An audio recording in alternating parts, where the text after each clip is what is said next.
যে সমস্ত শিক্ষার্থীরা এবছরে উচ্চ মাধ্যমিক পরীক্ষা দেবে তাদের জন্য শিক্ষাবিজ্ঞানের কয়েকটি সম্ভাব্য প্রশ্নাবলী এই ভিডিওতে দেওয়া হয়েছে। খুব মনোযোগ সহকারে প্রশ্নগুলি দেখো, অবশ্যই পরীক্ষায় কমন পাবেই পাবে। 100% কমন পাওয়ার সম্ভাবনা রয়েছে এই প্রশ্নগুলির মধ্যে। 1. শিক্ষা প্রযুক্তি বিজ্ঞানের গুরুত্ব লেখো।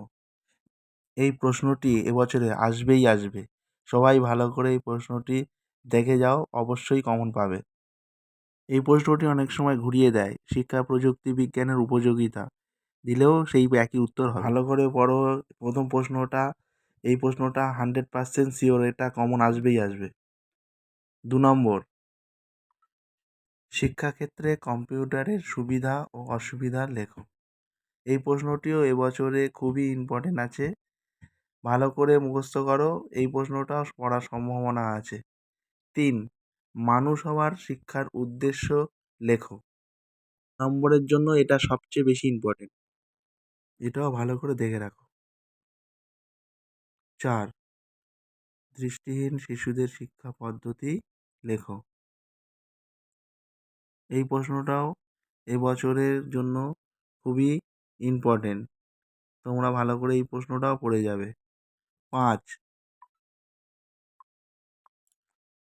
প্রতিবন্ধী শিশুদের শিক্ষার বাধাগুলি লেখো। বাধার পরিবর্তে সমস্যা দিলেও একই উত্তর হবে। এবছরে 2025-এর কোশ্চেনে এই প্রশ্নটাও যথেষ্ট গুরুত্ব আছে। 6. সর্বজনীন প্রাথমিক শিক্ষার জন্য প্রয়োজনীয় কয়েকটি পদক্ষেপ আলোচনা করো। এই প্রশ্নটাও এবছরে খুবই গুরুত্বপূর্ণ, এবছরে এই প্রশ্নটাও আসার সম্ভাবনা খুবই। 7 হচ্ছে সমসুযোগ কাকে বলে, সমসুযোগের ধারণাটি লেখো। এই প্রশ্নটি। 8 গ্রামীণ বিশ্ববিদ্যালয় সম্পর্কে রাধাকৃষ্ণন কমিশনের সুপারিশটি লেখো। এই কোশ্চেনটিও এবছরে আসার সম্ভাবনা খুবই। রাধাকৃষ্ণন কমিশন থেকে এই প্রশ্নটা একটাই, যেটা এবছরে আসবেই আসবে। এই কোশ্চেনটা একদম ভালো করে মুখস্থ করো, এই প্রশ্নটা পরীক্ষায় পড়বেই পড়বে। 9 নম্বর, মাধ্যমিক শিক্ষা সম্পর্কে মোদালিয়া কমিশনের সুপারিশগুলি লেখো। এই প্রশ্নটাও এবছরের জন্য ইম্পর্টেন্ট। 10 নম্বর, জাতীয় শিক্ষানীতি 1986-র সুপারিশগুলি লেখো।